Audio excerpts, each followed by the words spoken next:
ഹജ്ജിന് വേണ്ടി ഇറങ്ങി പുറപ്പെടുന്ന പ്രിയപ്പെട്ട മുസ്ലിമേ, ഈ വർഷത്തെ ഹജ്ജിന് വേണ്ടി പോകുന്നതായ പ്രിയപ്പെട്ട മുസ്ലിം സഹോദര സഹോദരി, നിന്റെ സമ്പാദ്യം ഹലാലാണോ ഹറാമാണോ? ചിന്തിക്കണേ ചിന്തിക്കണേ. ഹലാലാണെങ്കിൽ മാത്രമാണ് സ്വീകാര്യമാകുകയുള്ളൂ. ഹറാമായ സമ്പാദ്യവുമായിട്ടാണ് വീട്ടിൽ നിന്ന് പുറത്തിറങ്ങുന്നത് എങ്കിൽ മലക്കുകൾ വിളിച്ചു പറയുകയാണ്, ലാ ലബ്ബൈക വലാ സഅദൈക, ലാ ലബ്ബൈക വലാ സഅദൈക, ഹജ്ജുക മർദൂദ് വഉംറതുക ഗൈറു മഖ്ബൂൽ. നിങ്ങളുടെ ഹജ്ജ് അല്ലാഹു സ്വീകരിച്ചിട്ടില്ല, സ്വീകരിച്ചിട്ടില്ല.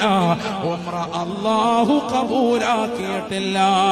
ഹറാമായ സമ്പാദ്യവുമായിട്ട് പരിശുദ്ധമായ കഅബയെ പുൽകാൻ കടന്നു വരുന്ന മനുഷ്യ മാനവ, ഹിദായത്തിന്റെ പ്രഭവ കേന്ദ്രമാകുന്ന കഅബയെ നീ കണ്ടിട്ട് കാര്യമില്ല, കാര്യമില്ല.